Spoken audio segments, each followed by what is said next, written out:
Hey everybody, welcome to Love and Reload, the voice of the relocation industry. I am your host, Ben Cross, and I'm so blessed and honored to be here with my friend, Diana Melbourn, IOR Global Services. Diana, how are you doing today? I am doing fantastic, Ben. How are you doing? Good. I'm just going to shout at you like this all day long.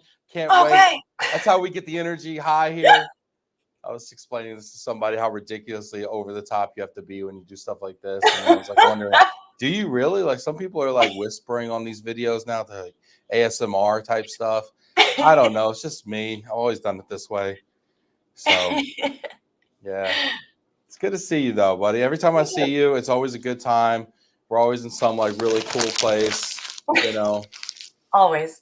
Not always. Oh, that's a bucket. I mean, most times. Where are you right now? Get in the first of all, if you're watching right now, get in the comments. I want to know who you are, where you are. Give your company a shout out. Hit that like button. I've got a lot of instructions for you, so listen up carefully. In the meantime, Diana, where in the world are you right now? I am in Chicago. I'm based outside of Chicago. I mean, it's actually not that cool. I'm in the suburbs of Chicago. So. But everybody like claims the city, but nobody wants to live in the city. You notice that? Yeah, some people. But some people are truly like city people. And I lived in the city before, and I am not a city person. People know I have terrible sense of direction. I don't know anything about the L. I need my car. I like to find parking. I have the worst sense of direction, but it's not the Buffalo Grove Cubs, is it? It's the Chicago Cubs, okay? Chicago Cubs. You know, so we rep over here. Hey, what's up, Yana? Leonardson here, checking in Yana. from Sweden. I don't know what time it is by her. It's late. It's like, what are you doing up? Work-life balance. Kevin Ryan checking in. Long Island in the house. Hit that like button. Let us know where you're at, how you pronounce it. Andrea checking in. I'm not a city girl. You're in Bartlett. Bartlett. What's that mean? Is that where you live, Bartlett? Where I live, Bartlett. It's actually a great little town. How do we rate Bartlett? Scale of 10. How do we rate Bartlett? And Andrea, you get to participate in this. In comparison to what? Other suburbs? Sometimes I help with, the content that goes into like our city guides for people moving to the US. I'm like, we need to do some more about these suburbs because we have breweries popping up. We have, there's train stops from the city. It's family friendly, great schools. Like, it's cost of living slightly cheaper. I mean, I don't know. True or false? Andrea says you're not a city girl. 100% true. I'm not a city girl. Were you always not a city girl? Or did that come with age? Not that you're aged, but I don't think I knew until I moved to the city and realized like how dumb I was about the city and just maps. I'm like, oh, well, the lake is that way. And I'm like, I don't know. Tell me where it is in relation to the McDonald's on Fullerton, because I am like, I don't know what's going on. Put in the comments. Really not a good skill set to have in this industry, but that's just. I want to know if you are a city girl or boy. What are you, a city person or are you not a city person? Put it in the comments. I think we fancy ourselves city people when we're younger, and then we get older and we're like, wait, I want to have more than 500 square foot apartment. I want to be able to, have a family and not send them to private school if I don't want to, things like that, When I was in my early 20s, like the city that was everything. That was the best. I mean, you could survive on nothing. It was great. But now with a family, can't really do those things anymore. But everyone's different. I mean, my boss lives in the city and raises a family there and loves it. So yeah. Rita, a city girl. Yep, Rita is definitely a city girl. Jillian checking in from CT. Jillian, are you a city girl or are you a suburb? You're in New Fairfield, Connecticut. You're moving to Allen, Texas, a walkable Allen, Texas. Richard Majewski checking in from London town. We can hear you shouting from here, Ben. Good. I love it. We need more shouting, yeah. I think shouting's underrated. I feel like, you're so aggressive. It's like, maybe you can't hear. I don't can't hear. Somebody shout at me. Two of my most favorite people are in Bartlett, great little area. Long Beach, California in the house. What's up? Oh, Chris, that's nice. Yeah. I think Long Beach sounds nice. I don't think it's nice. No? I don't think it's nice. Let us know, Kristen. I think it's a port. I think it's just a big port and Snoop. That's it in Long Beach. Snoop and the Crips. That's it. Let us know if I'm wrong. Christelle checking in from very warm Florida. Diana, I am with you about the city vibes. Yeah. And I'm a big foodie and like breweries and cool bars. I mean, the city, Chicago is amazing for that. And I love shopping. I mean, it's all that stuff. But yeah. People are correcting me. It's sunny. Well, is it sunny? Okay. Well, all right, fine. It could be sunny and still, you know. All right, Jillian. I'd love to visit the city, but I like the burbs for daily living. Yeah, I think we're all there for sure. Pollyanna Brewing Company. Ooh, I wonder if I gave them a shout out, they would give me a free beer. Give you free beer. I think if you showed them, if you clipped this and like did some nice post production to it and made it look like in like 10x the followers probably count, people would probably give you some beer. What's the best beer at Pollyanna? You got anything you like over there? Oh my gosh, that's a tough question for me. I'm also a Pollyanna Optimist member. I'm a member of their society. What does that mean, Optimist? You drink so much you think things are going well? It's going well. That'll be a part of my work-life balance speech. More alcohol. So it's just like a membership that you pay into, but you get to do all these, like, you can do beer classes and you can do like mixology classes. You can do like trivia nights. You can host parties there with no charge if you're an Optimist member. So they have a lot of good benefits. And my favorite beer there is actually a secret that I do, where they have a beer called Hump and Scrump, which is a really good Hefeweizen beer. And they have a Summerly, which is strawberry wheat beer or raspberry wheat beer. If you mix the two, it is incredible. It's like a strawberry, raspberry, banana dream. I like that. Yeah. I like that. That's awesome. Get in the comments. Let us know what you think about Hump and Scrump.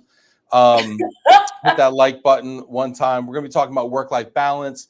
We're going to be talking about how do we manage with these damn kids. With our children, with our beloved family. How do we make it all work? Diana, I got to ask you, tell me a little bit about your family situation. I'll tell you about mine. My son turned 9 and my other son turned 6. They're both savages. Yeah. How's your situation going? Yeah, man, boys, I'm terrified for any age past what I have right now. So I have a 3.5-year-old who is just insane.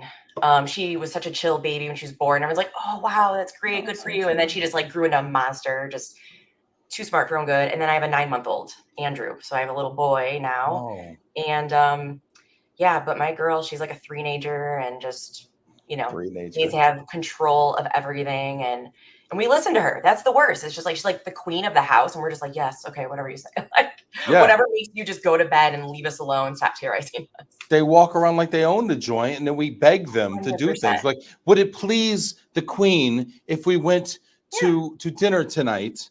You know, and if the queen says, no, I want to stay home and watch Teletubbies, like, oh, there's your fate. Oh yeah, it's not even Teletubbies anymore though. It's condemned. It's terrible. It's Miss Rachel. It's Blippi. It's all the things. But she's definitely the boss. And my parents live pretty close. They help watch her and my son twice a week. And so they're over there right now, which is very nice, but they're getting older. But they have funny stories about it. They're just like, yeah, I went to go sit down on the couch and Everly, you know, looked at me and goes, that's my spot, Papa. Get up. Just made my dad get out of his seat. And I'm like, you listen to her? I'm like, we need to stop enabling this. Yeah, it's funny. We tell the people who raised us how to raise kids. Oh yeah. And we're like, it's like kind of a cycle of abuse kind of thing. My here. parents were like, oh, this is payback. It's just let's talk about how do you stay sane? And I want to hear from people in the comments because we have a lot of people out there that are balancing. This is one of the things we talk about all the time when I see you all at WERC or Eura or whatever. It's like, hey, how's it going? How's business? How's the family? And then the fun begins. Mm-hmm. And I want to know, how do you stay sane out there? Put it in the comments. How do you stay sane? What's one tip that you have? How do you stay sane as a working parent? Diana, I'm going to ask you the same thing. All right. I have a couple things, and I feel like it's changed. It changes as they get older. It changes every minute. It changes from 1 to 2. Like when I had my first, I was like, this mom thing, it's fine. Like not a big deal. I mean, I have a teaching background. I was a nanny. I was a camp counselor. I'm like, I got kids. I got this. Like I do things that helped. But you think doing it as a hobby is like it's different though than when you're so like different. Like I'm a great aunt, and like that's the easiest that you get to like rile them up. Young to be a great aunt, you know, and yeah, so it just changes all the time. So I think like there's different things you can do to stay sane. So it's my personality. All right, what do you got for us? What's your go-to?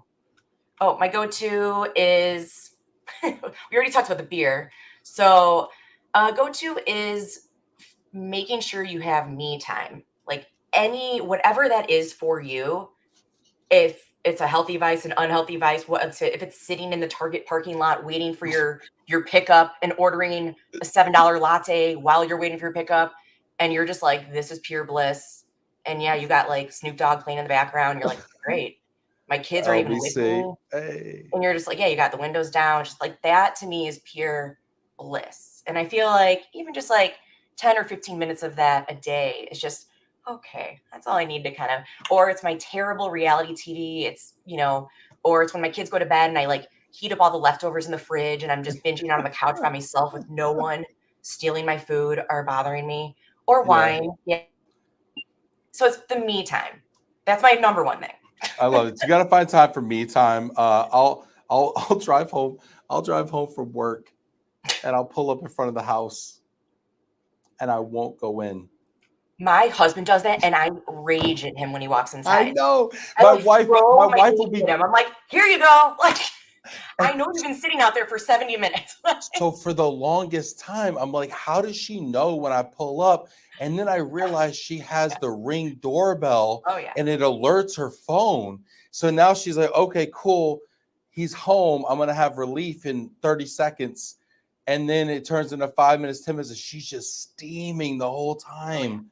And then she texts me like, what are you doing? And I'm like, I'm avoiding whatever's in there right now. Like, I'm trying to gain the courage, to breach the doorway. And it's like, I understand where you're coming from. I understand where my husband's coming from. Like, I get it. Because when you're working all day, you continue working when you're a parent. So it's like your days are long as hell. Like it doesn't end until they go to bed.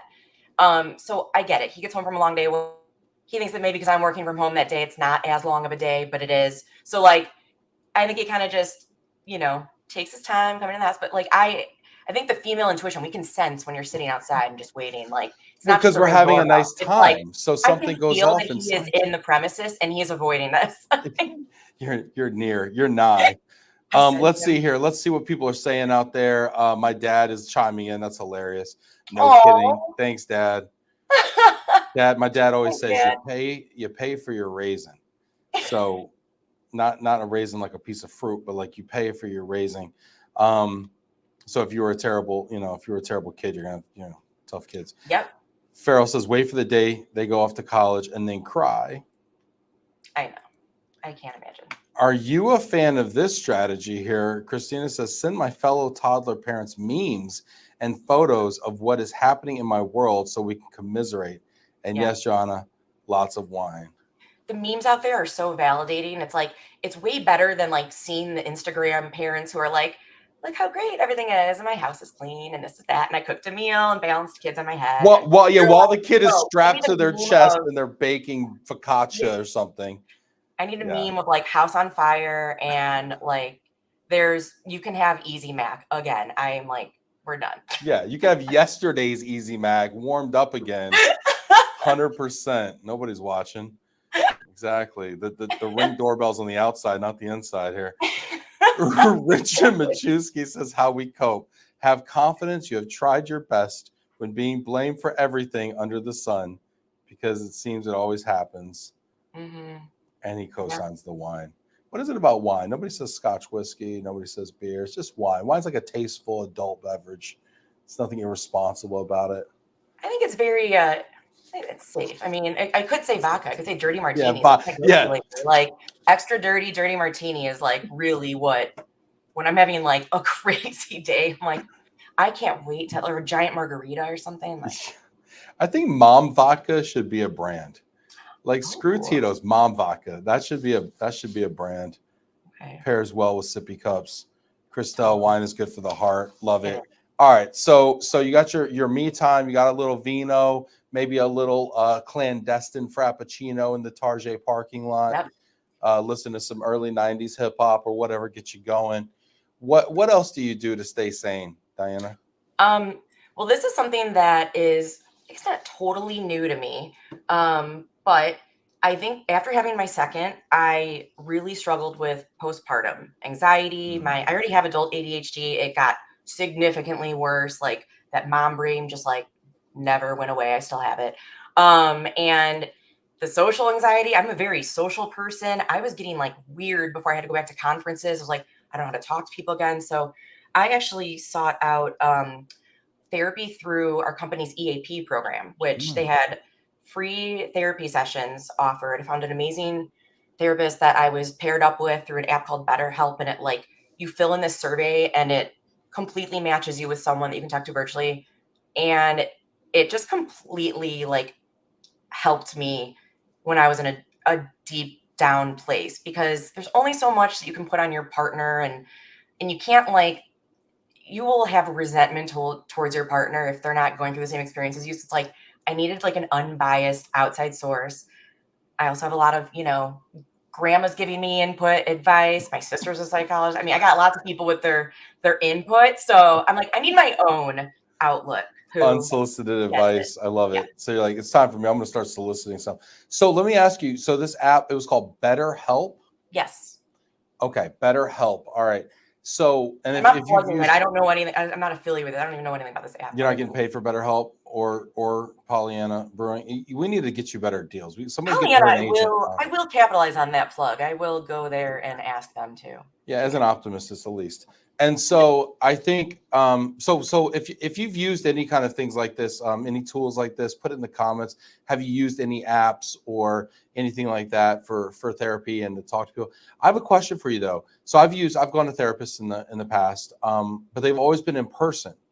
How is the experience different doing like a telehealth type of a session?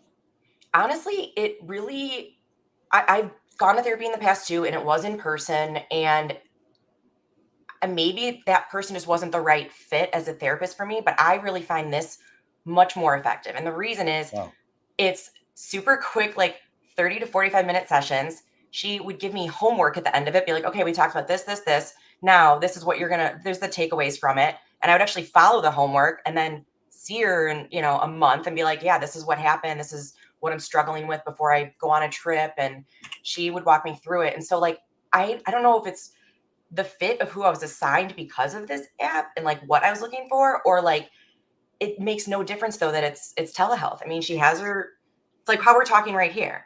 Was it face-to-face or texting? Oh, I'm sorry. It's face-to-face, like on the phone. It's face-to-face. Yes, okay, because I'm envisioning like a text. I'm envisioning like a text or a chat feature. No, okay. You can though. You can chat with them, but.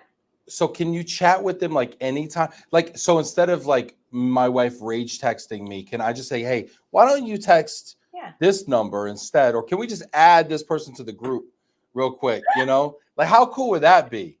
Let's get the therapist in on this. Let's just tap them in real quick. Session here. Yeah. Like that would be amazing. That's hilarious. I'm not really sure. I have a feeling you might get charged for more than like a certain amount of messages. I'm fine. I'm fine paying per minute because I got to go through this anyway. So you might as well have somebody. Misery loves company, right? Tap them in. Hey, get somebody in here. Maybe I don't even have to respond. Maybe the mediator can just, it's a one-sided conversation anyway, to be honest with you. So maybe. Yeah. No, so that's been a big help. And better help. Mental Health Awareness Month, I feel like it's important to talk about it and normalize all this. And I am a better person because of it. So I like it. I have a lot of questions. It's Mental Health Awareness Month for 2 more days. It's a good time to talk about it. Yeah. Richard Majewski, is Mindspace an app? I've heard of that. Is that a meditation app or is that a? Richard, you just making shit up. Richard, what are you doing in here, man? Just hopping the chat, just making stuff up. Mindspace app. Is MySpace, man? Get out here. No, Richard, MySpace back? Richard, put a link in there if you genuinely believe in this app here. Andrea says, as a mom of 29, 26, and 23-year-old kids, first of all, I'm like envious from the first sentence. I tell friends with younger kids what my children did and how I thought they would be complete failures.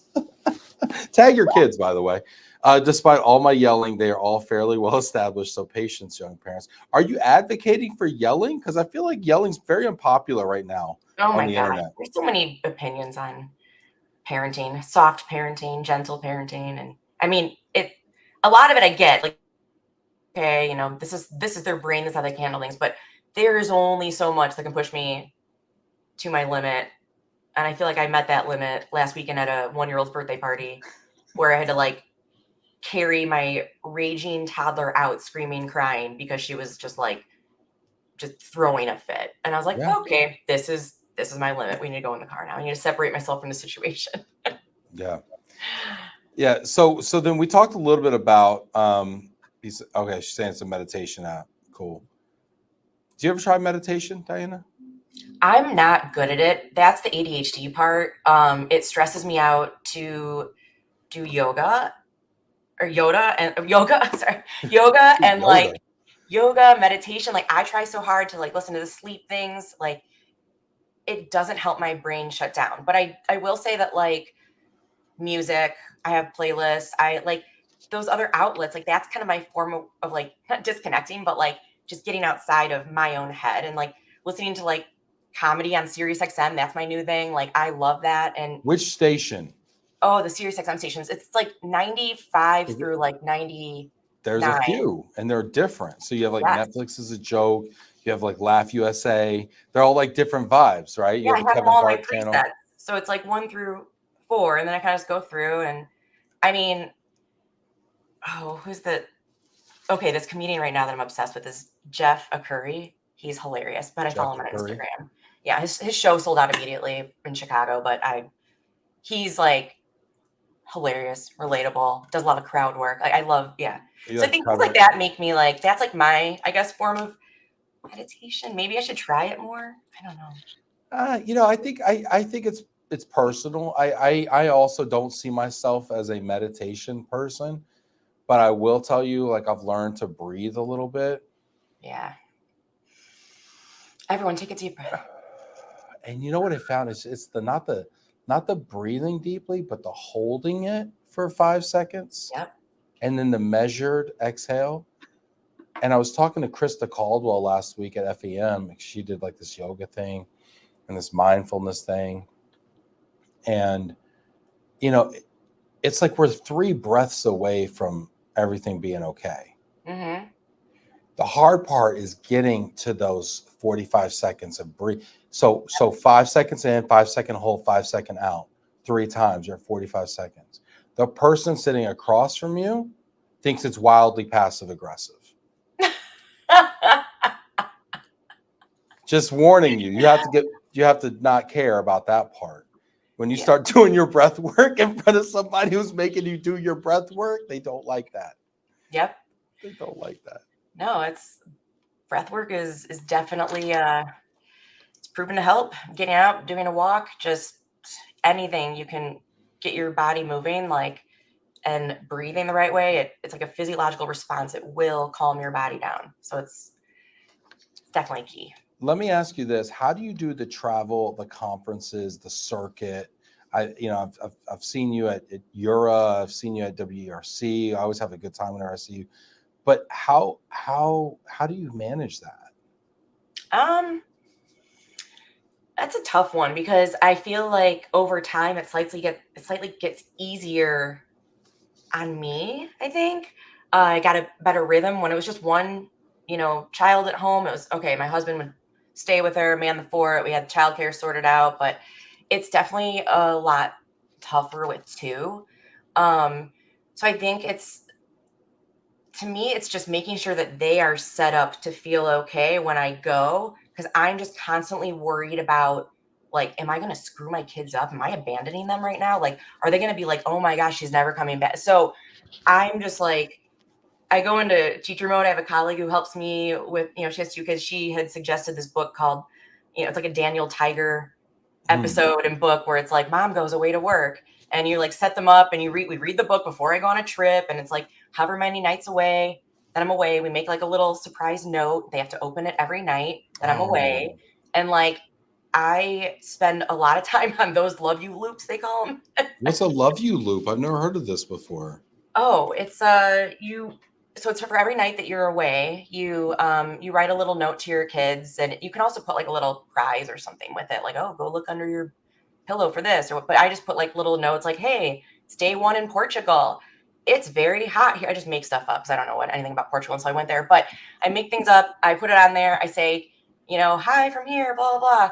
And then they open that before they go to bed. So my toddler opens it. She gets her lovey loop. The person, dad or grandma reads it to her. So you just put those all together. And when you get to the last loop, that means, only one more sleep until your parents come home or your mom comes home. So, so that's really helped because I think like ultimately it's my guilt when I go on a trip that makes the challenge even more instrumental. It's like knowing if my husband's home struggling with them or like, oh my gosh, they're acting up. I can't like, so it's like, okay, this is the structure. This is the routine. Kids love routine and let's stick with it and just hope for the best. So I guess that's like my tip, but other than that, I like the love you loops though, because I'd love to hear what people do out there when they're on the road and how they stay connected at home, because it's really hard, right? Because your day is jam packed with stuff. You're doing breakfast in the morning. You're learning all day. Yeah. You're lucky if you get 15 minutes off your feet just to let your feet breathe a little bit, and then you're off to happy hour and then the dinner and then whatever, right? And then you get up and do it again, and you do it for 3 days. And you just beat by the end of it, right? So it's hard to make time for other people when you're just trying to grab 15 minutes for yourself to feel like a human being again. I started to, because I had trouble calling home during these conferences because I'd just be go. Oh yeah. And my wife was like, what's up with that? And I'm like, I'm like, it's wild here. Like I can't even tell you like how it's. And then you're like, and then you don't want to be the person like in the corner, like it's like freshman year of college, like calling home, like what's going on, So I started making selfie videos for my kids. Like, hey, I'm walking around Chicago. Here's the bean. They think this is a big deal here. Send it out, kind of thing. That's a really good idea. I went to a conference. Was it March or April? But the client it was in Orlando, and they had Mickey and Minnie show up. And I'm like, my kids are going to be so jealous right now. But I actually just did like a selfie video like with them, and they were so happy. But now they have some unrealistic idea of what my job is, and they're like, "Oh, Mickey and Minnie, what do you work at Disney World?" I'm like, "No, this will never happen again." Yeah, like you want it. That's the trick too. Like you want to make it like nice and informative and like looking important, but not like you're having too much fun either. Like you want to be like, oh, another hard day at this conference. Oh my gosh, Yeah, it's hard to mask like the drink in one hand, the phone in the other. Like, I'm working. Yeah. People are like, come on, Diane, let's have this tequila shot. We have a session starting in about 5 minutes. I got to get to. Gotta run. Apparently, I'm keynoting the ice luge here in a second. Rita says she goes on walks around the neighborhood. Rita, what a great idea. Pick a certain flower that's blooming and count how many you see. Oh my gosh. Way to meditate. That's nice. That's lovely. That is so lovely, Rita. You sound like a good, well-adjusted person. Sandra Clary, yes, on the breathing. I find that the momentary stepping away from the stressor demands of the moment gives space for me to hear higher perspective and wisdom on my situation. That's true. Got to get out of the situation and properly assess it. I like that. Yeah. People are digging the flower walks. Do you actually pick the flower, or do you just like identify a flower and look for it? You know what I'm saying? I never know how to read these things. I just read them. If it's Rita, she would definitely pick the. Well, I don't know if she would pick the flower because I don't pick it and hold it, knowing that every time she'd go back around every night, she'd see one less of that flower in bloom. I don't know. Rita, let us know. Richard says, "What about religion? Whatever faith, is that why we are turning to other solutions, meditation, etc. When certainly Christianity seems to be on the wane. I don't go to church, but I try to pray, and that does me some good. And the wine." Yeah, it's interesting, because meditation is a part of prayer, is a part of church time and all that kind of stuff.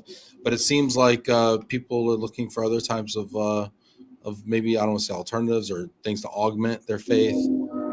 Yeah, I mean, honestly, I hear the train. Is that the L? Out there? No, that's my suburbs Bartlett train over here. Actually, it's like the Canadian Railway. It's so loud. They do that in the middle of the night and wake up my daughter, and it makes me so mad. Yeah, I mean, I think that parenting styles, it's going to be probably a cultural thing too. It's your beliefs, your values, it's how you were raised. It's all intertwined. So there's so many layers to it. I'm sure there's a lot of like faith-based parenting out there. I don't know it, but yeah, She's like, I don't know it. That's not what we're here for. Christina has a comment. I record videos for both my husband and my kids. Getting time, we are all free, is really hard, but a quick video when I have a minute is easy and works really well. Yeah. That is good. I think like also when it's that live FaceTime, like you get so emotional, or at least I do. Like I can't hold back the tears when I see my kids. I'm like, and it's almost like, okay, if I'm doing a video, that's that. And yeah, and then they're like, why is mommy crying? It's like, mommy doesn't love you. No, I'm just kidding. No, mommy loves you so much. Then why isn't she here? It's just complicated. Okay, there's an ice luge in Vegas, and it's not going to take itself. Okay, guys. We're doing a keg stand, and we're busy here. We got. Apparently, we have to discuss core flex policies in Las Vegas. Can't do it at home. It's not the same, guys. You just don't get it. Rita says, "Oh my God, you're as bad as a toddler." Thank you, Rita. Or is that Christina? Oh, Christina. Just look at the flower. I don't know. It's, just try to notice them. I don't pick them.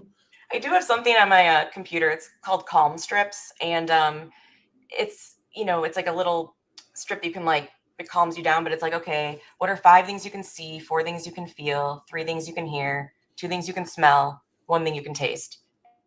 So just completely ground you and reset. Wow, can you send me that? Yeah, of course. That took me out of. I have not been diagnosed with any kind of attention deficit disorder, but I'm going to self-diagnose. I don't know. Can we do that? Yeah, I mean, there's a lot. I'm kind of mad that I wasn't diagnosed as a younger age, but why though? I don't know if it was. I don't know. I was just on my report cards. It was always like, Diana's a social butterfly. Diana's desk had to get moved today. Diana likes to talk. Forgot her homework assignments again for the 8th time in a row. But forgot or didn't do. Forgot or forgot to do. Forgot to do it or forgot to bring it in. I would doodle over my assignment notebook that told you what homework to bring home, and then I would leave that in my locker and forget everything in my locker all the time. It was terrible. So I had a friend I was talking to last week, and we were like opening up and sharing a lot with one another. And this person told me, they said, as an adult, I was diagnosed with ADHD as an adult. And they also said the same thing that you said, which is, I wish I would have known sooner. I wish I would have known as a kid, more time on tests, whatever. And I said, thank you for sharing. It's really interesting. And they're finding this popping up in their family as well. So it's helping them with their family and their children and such. And I said, now that you know that about yourself, has your expectation for yourself and your aspirations in life changed? And they said, yeah, a little bit. Now that I know I have this, I don't know what you want to call it, some sort of neurodiversity. I mean, I don't even know how you. Yeah, neurodivergent. Yeah. Now that I have this neurodivergence, neurodiversity. Yeah. And they said, yeah, maybe a little bit, maybe it's, and now I'm thinking, I'm like, well, is it better to have not had that told to you and operate without that constraint, or is it better to have known so that you have the ability to deal with it and to navigate it? And I don't know the answer. I'm just asking the question. It made me think. Yeah. I think it's, for me, I think it really helped me understand myself a little bit better. I think that I kind of I'm the youngest of 3, and my older brother and sister were very, very smart, just naturally, just very like book smart and super driven. And they were amazing at soccer. And I was always, they were just like, I felt like they kind of set the bar real high. So when I came along, it was just that bar's awful high up there. I was the kid on the soccer field picking the flowers, Rita. Like I was that kid. But I think I kind of was really hard on myself growing up, thinking like, because my parents would be like, "Oh, you have so much potential. We have so everyone would say you have so much potential," and I was like, okay, but like, you know, I was always a really hard worker. That was one thing I knew for sure was like, I wanted to be independent. I got my first job and I made business cards and walked around the neighborhood. You know, on Print Shop Pro, I made babysitting business cards and like got babysitting jobs at 10 years old. I was, you know, working every single job possible since I was like 14 through 18. And I just wanted to work and like have my own money and be independent. And I feel like because of those experiences, I had a very good social emotional intelligence. And I think like that was so different than my siblings who it's just different. I mean, not any better or worse, just like I remember my older brother was asking me for advice how to ask a girl to prom when I was like in 8th grade and he was, you know, senior in high school. And I'm like, I was giving him tips. You know, I'm like, I think that there's strengths and everything.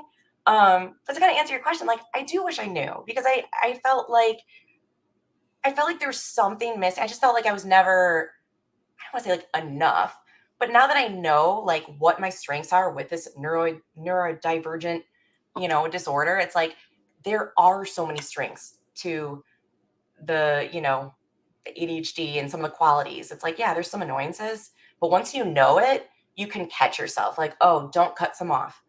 Cut someone off. They're in the middle of a sentence. Like, okay, you're more cognizant. Like you give yourself like post-its on the door that say, did you close all the cabinets in the fridge and where's your phone? Like whatever you need to do to remind yourself. And I think if you recognize it at an early age, you can just set yourself up better and be more productive, whether it's in school, whether it's at work. I don't know. I love the share, and it's got me thinking about my wife having 3 post-it notes on the door to make sure I lock all the locks on the door. So I think she's already found these ways to deal with me. Yeah. I appreciate that. We got people checking in here. Kristen, first Christina says, I totally agree. The knowledge gives me a little more grace for myself. And that I think was one of the points that you're saying that my friend said as well, is that you feel a little validated. You feel seen that like, okay, hey, I'm not weird. I'm this, which is okay. And I'm not alone. And other people are like that too. And there's ways to deal with this. And it's just, it helps. I mean, I hate to say, is normalize the right word? I mean, it makes you feel seen, right? It does. And it's because you really do feel like that weird. Yeah. Oh, sorry, go ahead. Well, I was just gonna say I already know I'm crazy though. So do I need a proper diagnosis, or can I just go with general? Can I be a generalist? You can be a generalist. I think it's fine. I kind of like being a general. I kind of like the mystery of it all. Like I don't know what I have. I don't know what I have, but I'm not the same. It's working for you. Don't worry. Not normal, but I don't know what Kristen says, my son is neurodivergent. He didn't get along with his boss for the first 12 months at his job. After he told his boss about the ADHD, she began to understand why he is the way he is. Kristen, what's going on with your son now? How many months into his job is it now? Is he still there? Have they figured it out? Did he get promoted? Does he deserve a raise? Is the boss still? Anyway, sorry. Go ahead. Promote him. It's my opinion. I think people with ADHD, I mean, I'm not some expert. I'm going to go, you know what? This is the beauty of my show. I don't have to know what I'm talking about. I think people with ADHD make amazing, like salespeople. You know, we like to go out. We like to network. We like to be those sort of social butterflies. We like to have high EQs and connect with people. I'm going to say we, like I'm diagnosing myself. I'm self-identifying. And, you know, but it also makes sense because when you go to these conferences and you see all the salespeople, like, oh, okay, like this is like I see like y'all all kind of wired the same way. I think a little bit, you know, a lot of it. We're all getting up in the middle of sessions, leaving like, forget this. I gotta get a break. Where's my water? Where's my flower? Everyone's just distracted all the time. Exactly. But also I think one of the biggest strengths is, you know, the ability to problem solve and look for efficiencies. Like I saw this really interesting thing that it's like, do you know someone who leaves all like the kitchen cabinets open all the time? And, you know, that person is ADHD. And the reason behind it is like when you're putting away dishes, your brain is always trying to find the best, most efficient solution to do something. That's just how you're wired to work. So like if I'm unloading the dishwasher, it is inefficient to open a cabinet, put a dish away, close it. It's like I'm stacking everything. I'm putting them all in. I have them open just in case I need to put the Tupperware in. Like if I'm bringing groceries in, they are all going on every single body part in the house at the same time. Like I thought I do that. I thought I was just lazy. I thought I was trying to make as few trips as possible. This is what everyone who has anyone in their family with a neurodivergent disorder, and you need to listen to this book called How to Keep House While Drowning. And that is the biggest, that to me was just like, this book, it speaks about that. It's like a big trigger word is laziness. It's like, oh, like when I had chores when I was little, it's like, oh, you're not cleaning that the right way because you're lazy. It's like, I don't know, like that is a huge trigger word for me. Cause I feel like people who know me at work, they're like, no way you were like that. There's no way you were disorganized. I'm like, yeah, like I guess, you know, so that's a big trigger word. And that book really helped me through it. So how to keep house while drowning? Is that How to Keep House While Drowning. It's on Audible. Adam, can you put a link to that in the LinkedIn? Appreciate that. Kristen says he still flounders. Sometimes my heart hurts for him. It's not normalized in many big companies. Kristen, what kind of a job function does he have? I'm really curious. I think there's the right type of job for the right type of person. And I was just saying, I think ADHD people like maybe are good at sales or something because we like to network and be those social butterflies. But like if you put that person in a bookkeeping job or an accounting job that's very process oriented, to me, that would be a challenge. I would find that job to be mundane I don't know. What are your thoughts on that? I mean, I kind of like to hyper focus on things, and I like spreadsheets and I like data and okay. I don't know, but I also get a lot of energy from being around people. So yeah, the pandemic was a huge adjustment. Like I like being around coworkers. I like, interacting with people. Like if my husband gets home from work and I haven't talked to an adult all day, I'm like, like, so, but oh, he's an app developer. That's awesome. Yeah. So like computer programming, I guess. And whatnot. Yeah. Really curious about this. Richard says, looking at the intercultural services offered by IOR. Look at Richard getting us back on track here. Thank you, Richard. Like, come on. Come on. It's all love today. There's no relo. Looking at the intercultural services offered by IOR Global Services. Are considerations such as kids with ADHD something to consider when moving to regions which may not consider this in schools, perhaps? 100%. Yeah. I mean, it's across the globe, schools, just have different curriculums. They have different expectations for, people with disabilities. And it's completely different. So it's just really important to, wherever you're moving, to give that information to your provider up front if you feel comfortable sharing it, just so they can really lean in on it and give you the best help. And within the US, that would be something where it'd be like, okay, they'll likely need to get like an IEP when they go to school, which will only help them in the long run. And they'll get maybe some additional support, or, hey, this school has a really great program for this, like for ESL. I mean, the more information that they're willing to share, the better set up they will be in their new location. But it's hard to say, just like depending on the region. I mean, when I lived in Taiwan, it was a lot different. Schooling was a lot different there than it is here. So it was definitely that there was no such thing as ADHD or special needs. It was like, yeah. So I'll leave it at that. Yeah. Super interesting. I want to real quick ask about work stuff. IOR, what's going on? And for real quick, first explain IOR Global Services and what y'all do. Sure. So IOR is a destination service provider, and we do cultural training and language training across the globe. And we do destination services and rental assistance across the US and Canada. So we have been around since 1979. And we are based outside of Chicago, but we have these amazing, amazing consultants and trainers all over the globe that help people get settled into their new communities, learn the language, adapt to new cultures, learn how to work on global teams when your company is going through like a merger and acquisition. We do a wide range of things, and it's just it's a purposeful business, and I really enjoy working there. I've been there for 9 years now. 9 years. Wow. That's awesome. Yeah. Yeah. So that's what y'all do. So what's new and kind of happening? What's the big news or the things that are going on right now in your space that might be kind of disruptive or kind of that people are talking about, thinking about?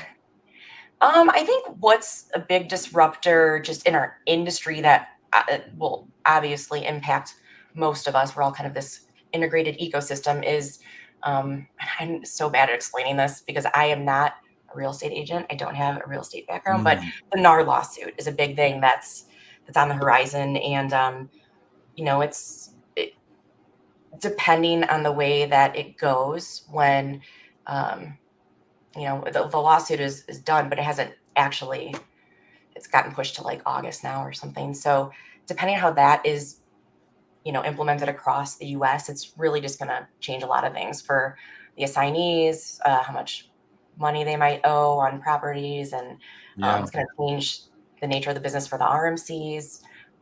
So I think that's a big concern for people, but it's one of those things where you just have to kind of wait and see how it goes. You need to be prepared. You need to set expectations, but it's almost like it hasn't happened yet, so we don't know. Yeah, we don't know. I'm looking at buying a house, this summer, hopefully.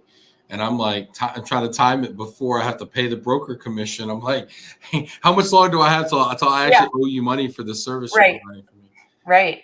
Yeah. And I feel like everyone you talk to just has a different interpretation of it, which makes it even more ambiguous. But you know what? I feel like that's our industry in a nutshell. There's never like a year where it's like, there's always something that's going to be like the big disruptor, but I'm like, oh, it's called the NAR, NAR.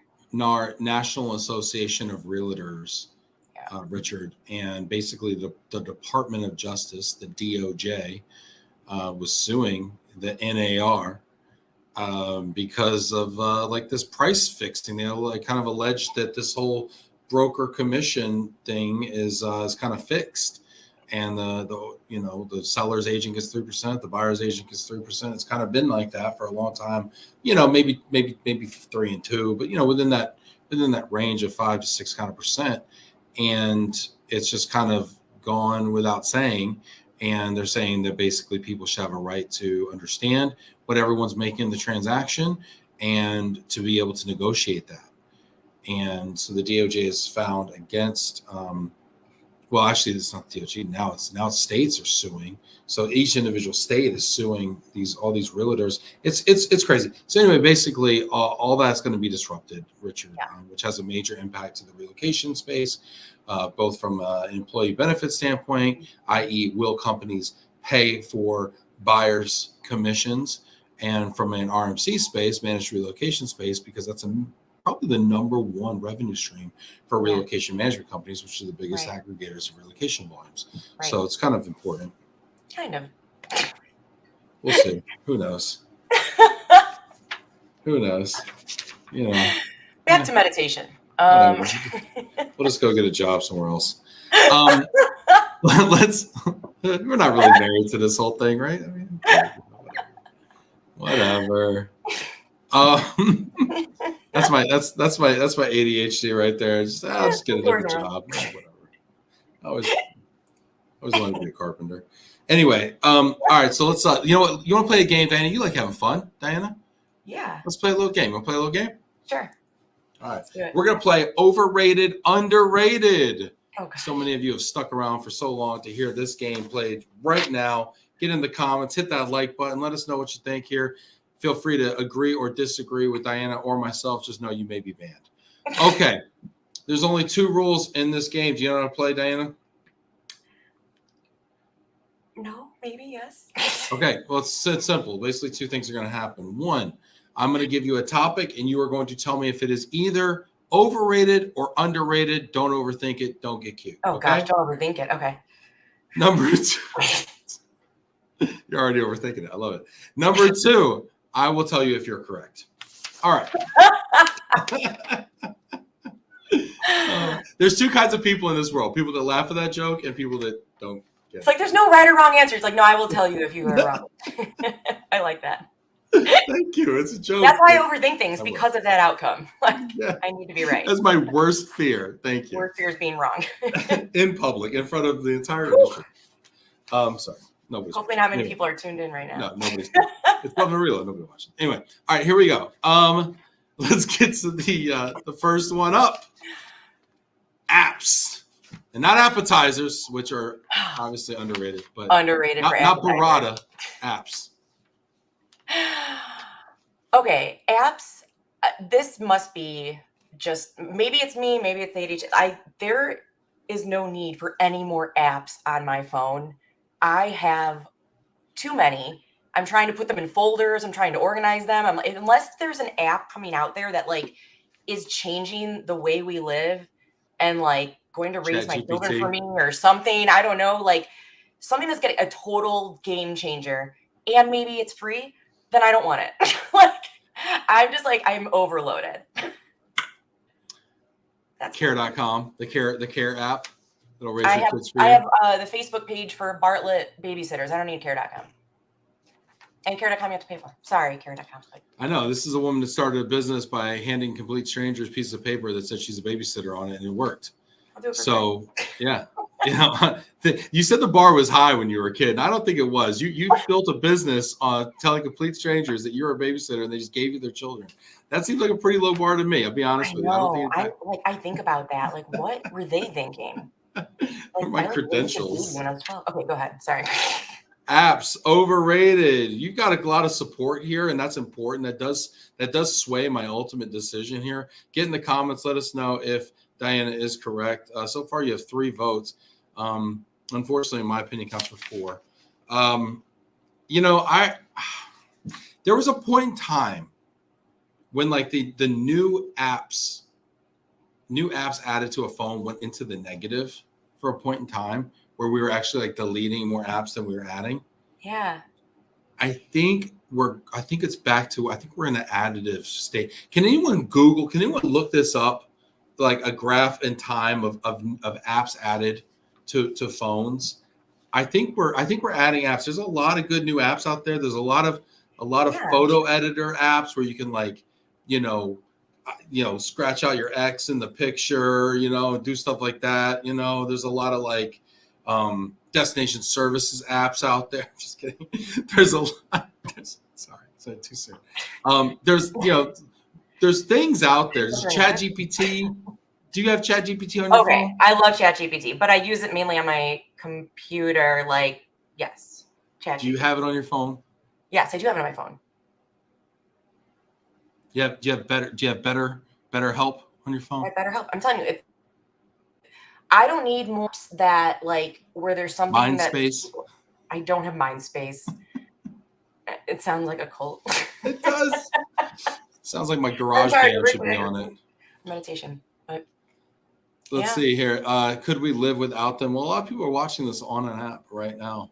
Yeah, you're right. You know, apps overrated. I don't think we could live without them. I just don't need any more. I think I'm good. Let's see. Farrell. Thank you, Farrell. Farrell says on average, 1,275 new apps are released on Google Play every day. Wow, every day.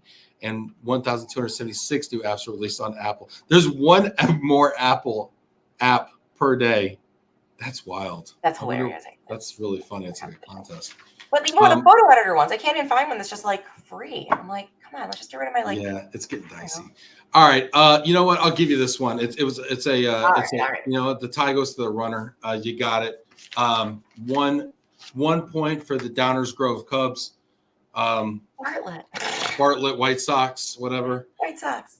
Are you a Sox fan? I guess. I mean, my family's from the South Side, so I kind of like was born into that. Okay. We're soccer fans. We don't. Sounds like a cult. Yeah, it's like a cult.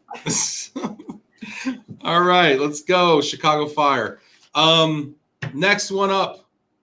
Therapy. Overrated, underrated? Underrated. Go get it. Check out your insurance. Make time for it. I want the text therapy. I want to just have a very discreet little text to somebody out there that cares. Yeah. That's what I want. Yeah, 100%. Totally. My dad does this. My dad does telehealth. He's a therapist, counselor, whatever. Yeah, he does this. He used to go to people's trailer parks and go sit in their trailer while they would chain smoke and like be on meth and like whatever. And then he'd hit like 70 and he's like, I can't be doing this anymore. I used to want to be like a drug rehabilitation therapist for like a very long time. He did that. Wow. He does that, whatever. And now he just does it through the church with like other like, you know, like. Wow. Your dad is so impressive. Mr. Braun. Yeah, he's all right. Underrated. Everybody's voting underrated. You know, these are real softballs. You know, we're going to give it to you. I don't see any men saying underrated over. Like, I guess, you know. You lost men a long time ago. I lost men a long time ago. Except for Richard out there. Richard, what do you say? Except for Richard. Thanks, Richard. Hang in there, Richard. Represent, buddy. All right. Number 2 here. Faux pas. Cultural faux pas. Know where you're going and know what not to do when you go there. I can't, you know, state this much, or even like now we're working with people all over the globe virtually. Know what, you know, the hot buttons are, know how to start a conversation, when you should start a conversation. Do you lead with niceties? Like, faux pas are underrated. Underrated. Tell me a faux pas. Tell me a common faux pas that we should know better about. We should figure out. Oh gosh. Let's see. What's that faux pas that keeps you up at night? What's that faux pas as you're packing your bag that gets your anxiety going? I think when I'm trying to think, what's like the worst one? Just any. I've been watching a lot of Shogun on Hulu. I feel like I'm very attuned to faux pas. They're like killing each other left and right. Seppuku is just like bang. I think, okay, so when you're going into a meeting with people, you know, I think going straight into like, let's say you have a call about like a challenge or an escalation or something, and you're talking with people from, you know, with Germany and people from Mexico on the call. I don't know. Okay. I mean, the people from Germany are likely going to want to get right down to business, get to the crux of the problem. How are you going to solve it? How are you going to fix it? Whereas, you know, coming from Mexico or a more like relationship driven country, you're going to want to talk. You might join like 10 minutes late. You might, you know, you might want to talk about families. How was your weekend? What did you do for Memorial Day weekend? What did you eat there? Oh, that's nice. Did your grandma come? How is your grandma? Like it's going to be the niceties. I think going into it without that understanding, and it's going to be a disservice. You're not going to solve anything together. So the Germans are like, we don't want to talk about the past. Yeah, and the Mexicans are like, yeah, it was the weekend. You know? It was the weekend. But it's more than that. It's more like, you know, it's relationship. That's important to them. That's the trust. Like, you have that relationship. Okay, trust that you're going to fix the problem. If you don't, then like, all right, good luck. So I think it's just knowing who your audience is. I don't know. It's a loaded one. It's a lot of different faux pas. Yeah. I was on a meeting right before this, actually, and we spent the first 10 minutes talking about storm damage in Texas. Oh, did you get hit? Oh, yeah, we got hit. Oh, you got cut tree. Oh, yeah, we got tree. You got pergola coming down. Yada, yada, right? And it's like, it was a lot. It was kind of a lot, right? Yeah.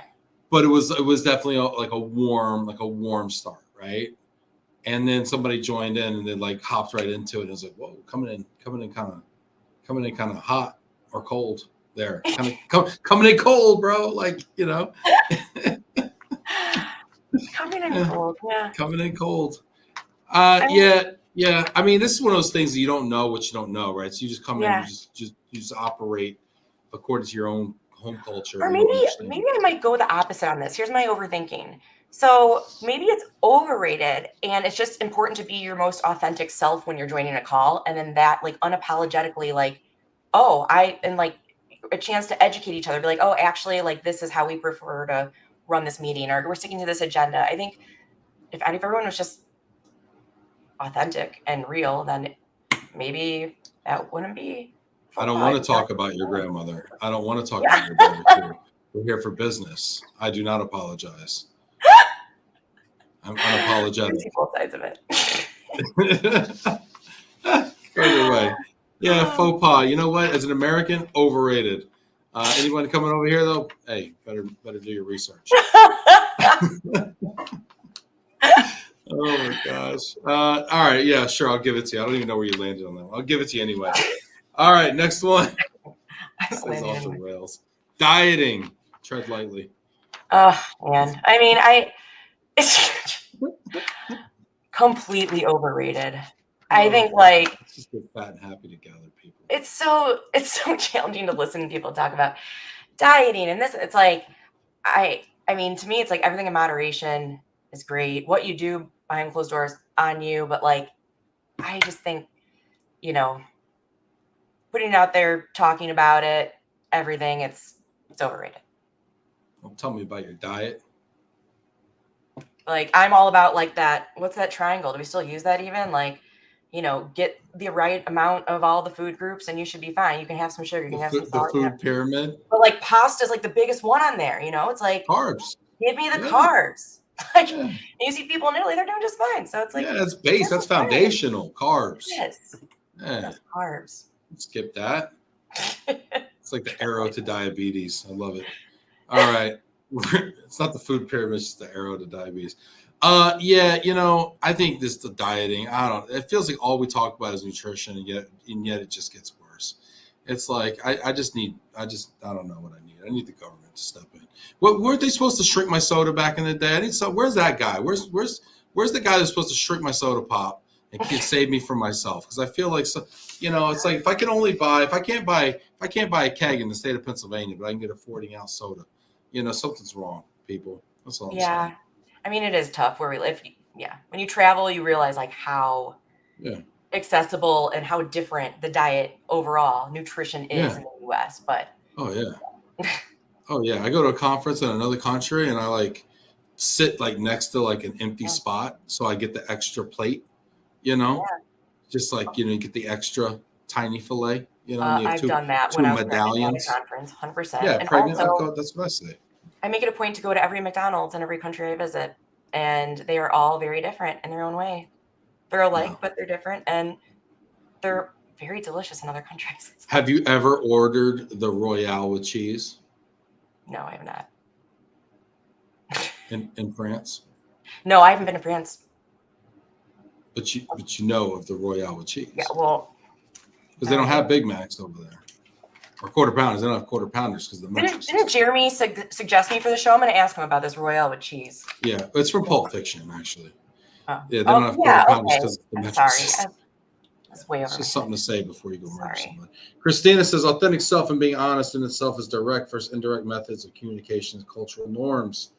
Authentic self. I think we use this authenticity thing and like just being honest and stuff as code to like crap on people sometimes. Like, hey, I'm just being honest. Like, hey, you're ugly. I'm just being honest. Just being honest. Hey, like, I don't know. Yep. I don't know. Authenticity, but not at the expense of someone else, right? No, it's about self-expression, not about whatever the opposite of that is, other people's oppression. Yeah, 100%. Yeah. All right, last one up. This is a good one here. Buckle your seatbelts, people. Tipping. It's not a city in China. Overrated, underrated. Okay, well, the way that I thought of this, I have been a waitress, a bartender. If you are in the service industry, 1,000,000% tipping is necessary, especially in the US. The wages are usually lower. You live off of tips. It's very important. Other countries, smell of butt coming. The tipping is getting excessive. I order a coffee. I go at like with inflation, it's like you want to tip too. Like I'm the one doing the work. I got out of my car. I'm standing in here waiting in line. I got out of my car. The most American thing to say ever. I got out of my car for this. I'm telling you exactly how I want this made. Like, I mean, I'll go back. Do you want me to go back there? You want me to hold the tomatoes? Because I just think there's a time and a place for tipping. And for me, it's if you are doing a service or, it's 100%. What's a service though? Like just showing up to work and flipping a patty and saying, hey, here you go. Like, what's the service? I've been researching this. Okay. First of all, there's an amazing podcast called Freakonomics Podcast. They did a show on this probably almost 10 years ago. Should tipping be banned? It was called Should Tipping Be Banned? Adam, can you put that in the comments here, please? Freakonomics Podcast, Should Tipping Be Banned?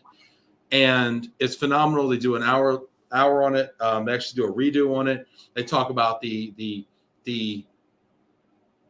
difference in the impact to the front of the house workers and the back of the house workers, because tips go to the front of the house. They don't go to the back of the house. So there's a whole class system, that it just perpetuates the inequality there. it's not based on how much work you do. It's tied to the purchase price. There's a faulty premise there that the purchase price is somehow tied to the amount of work and effort that goes into it. But if I buy a bottle of Dom Perignon for $200 or I buy a bottle of Barefoot Bubbly for $12, is there any difference in the amount of effort to serve that? And yet I'm getting a 10x tip, or in that case, a 20x tip to somebody if I have a constant rate of 20%. And lastly, if I got to stand up to order it, no tip. I mean, I am all about like going above and beyond service. Like if you, as a waitress, if you were ordering Dom Perignon, I mean, that would be awesome. I don't think I've ever had anyone order that for me when I was a bartender or a waitress, but I would not have expected a tip on top of the total amount or on top of the tax, or, bartenders could be like $1 per drink that you're pouring, or like beer you're getting. But like, if it's someone who's going above and beyond, I do think it warrants that whatever 20%. But what's happening now is that like they're giving you like, do you want to do 20, 25, or 30? And you're like, what the heck? Like yeah, it starts at 20 or 18. Out here still. Like I think suggested tipping is way overrated. I think tipping across the world is underrated, because in the US, I feel like we're the ones who mainly do it. On everything too. I went through the Starbucks drive-thru and like, oh, it's just going to ask you a question. It's going to ask you a question. Yeah. It's like, well, does it keep the money? It's just going to ask you a question. And they like stand there and you're like, oh my gosh. Like, it's asking you a question. Sir. There's a question that you need to answer. And then what about with carry out? Like that makes me feel bad too. It's like I go and I pick up the food. It's like I throw a couple of dollars, but it's not going to be on top of the total. Like, I don't know. So what do you do on carry out? What do you tip? Do you tip zero? Do you tip a buck or two? Do you tip 15 to 20%? What do you tip on carry out? I don't know if you're asking like just the audience or if you actually want to know my opinion. I'm just yelling. There are people who work the carry out section of these restaurants. I did work at a TGI Fridays before. Like I know how that works. Like, were you on carry out duty exclusively? I was not, but I had a friend who worked at Chili's. Okay. She was on carry out duty. So you do get some tips, but your base hourly pay is slightly higher than if you're a server or a bartender. At that time, we were only getting like $5, $4 an hour. So we relied on those tips. Whereas the carry out crew got a little bit more, and you would divvy up tips at night anyway that would go to different parts of the house like you were talking about. But it just depends. I think there's like Chili's has a really fantastic like carry out team. They walk up to your car. They do this. They have the electronic thing. They're hey, now if I get to sit in my car, see rule number one, I got out of my car for this. If I get to sit in my car and you bring it to my window, knowing that I have a I have a black Jeep, and you bring it to my door so I don't have to get out of my air conditioned, climate controlled vehicle, then yeah, that's worth a couple bucks, I'll support that.